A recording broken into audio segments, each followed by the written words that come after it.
मुख्यमंत्री अशोक गहलोत ने छात्र हितों के मद्देनजर छात्र संघ चुनाव का ऐलान कर दिया है, लेकिन कांग्रेस विरोधी विचारधारा के छात्र संगठनों को ये रास नहीं आ रहा और ये कहना है उच्च शिक्षा राज्य मंत्री राजेंद्र यादव का।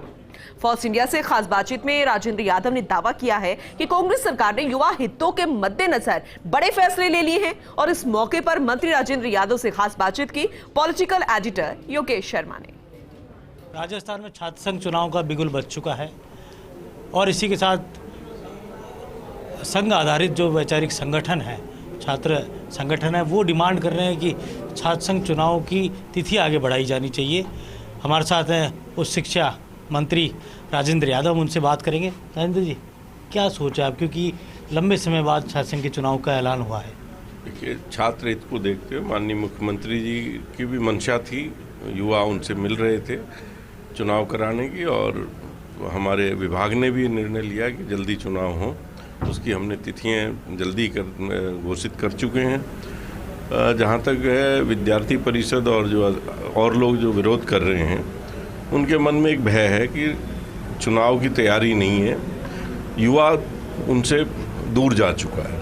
आज युवा टोटल जो है वो कांग्रेस की तरफ देख रहा है और हम चाहते हैं कि सब सौहार्दपूर्ण तरीके से चुनाव हो और आगे जो सत्र है उसके बाद पढ़ाई के ऊपर ध्यान दें। कई नवाचार यूनिवर्सिटीज़ में किए गए, तो क्या लगता है जो नया छात्र है वो एक उत्साह के साथ इन लोकतंत्र के इस पर्व में शामिल होगा? बिल्कुल, निश्चित तौर पे जो नए बच्चे अभी आगे आ रहे हैं और यूनिवर्सिटीज़ के अंदर जिस तरीके से अभी फीडबैक आ रहा है वो बहुत ही अच्छा है, क्योंकि पिछले 1.5-2 साल से कोरोना काल में बच्चे कॉलेज में रेगुलर आ नहीं पाए थे, और जब तक यूनिवर्सिटी में, कॉलेज में जहाँ जाकर के पढ़ाई करने के अंदर जो एक्सपोजर आता है, स्पोर्ट्स में जो एक्सपोजर आता है, वो कहीं रुक गया था पूरे विश्व का। वो आज बहुत उसमें उत्साह के साथ बच्चे आगे आ रहे हैं और चुनाव के लिए भी एक नया उत्साह है। रिजल्ट आपके सामने आएंगे जब आपको पता। बड़ी संख्या में यूनिवर्सिटी के अलावा कॉलेजेज हैं, एक साफ सुथरा निष्पक्ष चुनाव हो, इसके लिए क्या प्रयास हो रहे हैं? हमने पूरा इसके लिए प्रशासन की जहाँ मदद है वहाँ प्रशासन की मदद, हमारा विभाग इसके लिए पूरी तैयारी के साथ मुस्तैद होकर चुनाव पूरे होंगे। क्योंकि उच्च शिक्षा के साथ ही गृह मंत्रालय का भी दायित्व है, तो एक कहा जा सकता है कानून व्यवस्था भी बनी रहे, छात्र हितों की आवाज़ जो बुलंद हो और साथ ही निष्पक्ष चुनाव। नहीं, निश्चित तौर पे अभी आपने हमारे जो रिट के जो पेपर हुए हैं या और चीज़ें हुई हैं, हमारे गृह विभाग में बहुत उसमें मुस्तैदी से पुलिस ने काम किया है और इन चुनाव के लिए भी हमारी पूरी तैयारी है। क्योंकि जैसा आपने नाम लिया विद्यार्थी परिषद, तो जो NSUI के विरोधी संगठन है, जो कांग्रेस के विचारधारा के विपरीत के जो संगठन है, वो इसी बात को लेकर मुद्दा बना रहे हैं।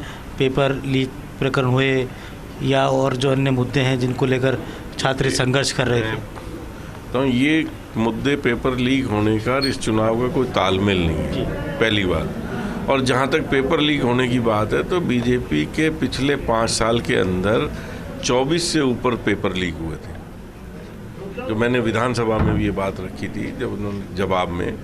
तो पेपर लीक होना और उसके बाद उस पर कार्रवाई में कहीं कमी हो तो आप बताएं, निश्चित। और अभी हमने कानून भी, जो पेपर लीक के अलग अलग कानून भी हमारे बन गए हैं, जिसमें जो नौकरी वाले कानून है उसमें सख्त कानून बना है, जो दूसरे जो पेपर लीक होते हैं उसके भी कानून बने, जो एजुकेशन के, उसमें भी थोड़ी सख्ती की गई है।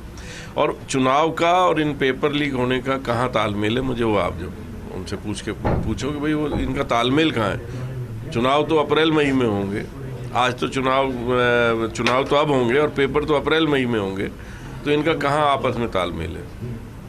युवा कांग्रेस के साथ खड़ा नजर आएगा? निश्चित तौर पे युवा कांग्रेस के साथ खड़ा है। बहुत बहुत धन्यवाद।